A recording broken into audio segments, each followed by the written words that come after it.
Hello, everybody. Welcome to this mini lecture, which is called Research, Finding, Using, and Citing Online Sources. So, you want to change the world. Well, it certainly will improve your ability to persuade people that you are a competent world changer if you can demonstrate that you know a lot about the conditions that you want to change.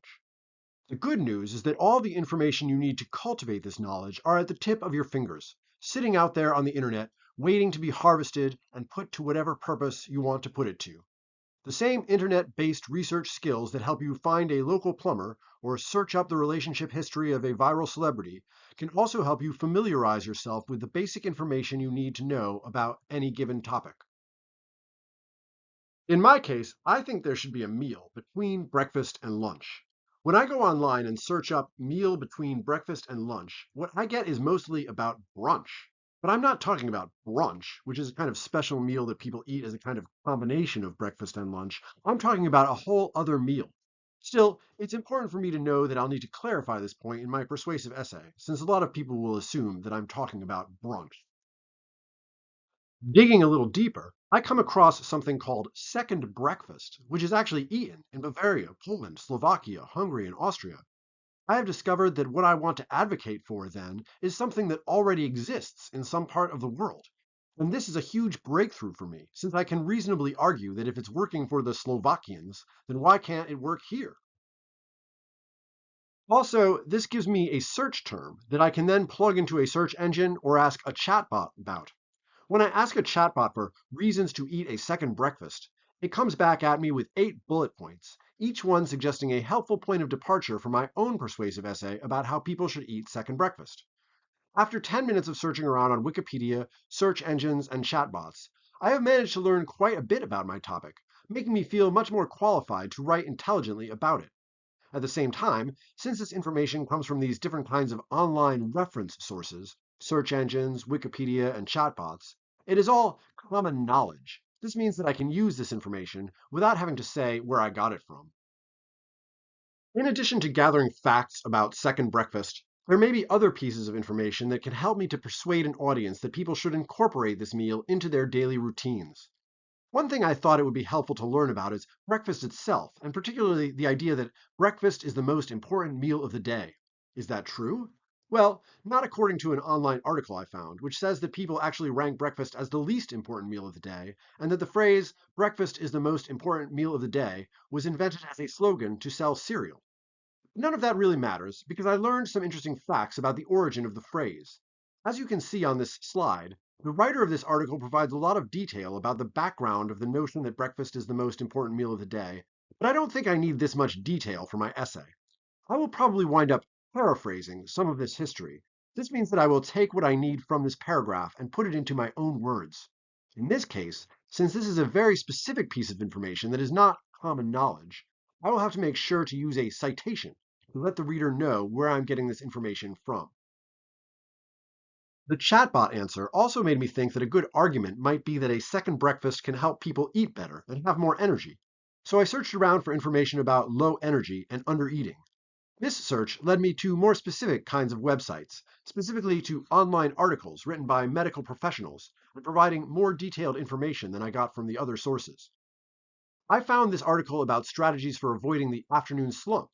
As it turns out, none of the strategies included the idea of eating a second breakfast, but that's fine.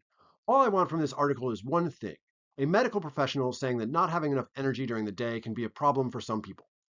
All I need to do is drop in and get a juicy quote that helps me to make this point. I don't even have to read the whole article. Then I did the same thing to get another quote from another online article about how not eating enough can also be a problem. Obviously, since I am planning on using direct quotes from these articles, it will be necessary to include citations, letting my reader know where these quotes came from. Now I feel that I'm ready to start using this information to draft out some persuasive sentences about why people should eat a second breakfast. And here's what I came up with. Everyone has heard the slogan that breakfast is the most important meal of the day. This phrase is credited to Lena Cooper, who used it in a 1917 magazine article, and it then became popularized by cereal mogul Dr. John Harvey Kellogg. Part 2020. A good breakfast helps to fuel you up for the day ahead, giving you the nutritional boost you need to be alert and energetic. And if one breakfast can have such a powerful impact, then why not a second breakfast? In European countries, such as Poland and Hungary, second breakfast is a part of people's daily routine, giving them a mid-morning opportunity to recharge their batteries and avoid fatigue. Medical authorities agree that fatigue can cause both medical and psychological problems. According to Dr. Chris Mozienick, quote, "The afternoon slump isn't just about feeling sleepy, it can also affect your mood and motivation, making you feel irritable or even anxious," end quote, 2023. Even worse, quote, "Not eating enough can lead to hypoglycemia, low blood sugar, and symptoms like fatigue, shakiness, and nausea," end quote, Jones, 2023. Incorporating a second breakfast into the American diet could be an important tool in ensuring that people have the nutritional intake that they need to avoid low energy and other health complications caused by not eating enough. If breakfast is the most important meal of the day, second breakfast could be a close second. This persuasive paragraph takes all the things I've learned about breakfast, second breakfast, afternoon slumps, and the medical risks of undereating and weaves them into a single paragraph focused on the thesis that eating a second breakfast is a good idea. Notice that I began my paragraph with an attention grabber that uses a quote, one of the introductory strategies we talked about, and that I ended it with a statement of my thesis, that second breakfast can and should become part of the American dietary routine. To write this paragraph, I drew heavily on the general research I did on Google, Wikipedia, and the chatbot site, but as I explained before, I didn't cite any of these sources, since this was all general information that is commonly available. At the same time, I identified 3 sources to talk about specifically. I paraphrased the background of the "breakfast is the most important meal of the day" slogan, and I wrote an APA-style in-text citation, Hart 2020 in parentheses, to clarify where I got this information from. I also used direct quotes from Musonic and Jones and included citations for these sources. You can see that since I used Musonic's name in the sentence I wrote, I didn't need to include it in the in-text citation, which is why that citation is just the year in parentheses, 2020, without the author's name. For the Jones quote, however, I didn't use Jones's name in my own sentence, so I need to include it in the citation. At the end of my essay, I will also include an alphabetized references page that provides more detailed information about each of the sources I cited in the text of my essay.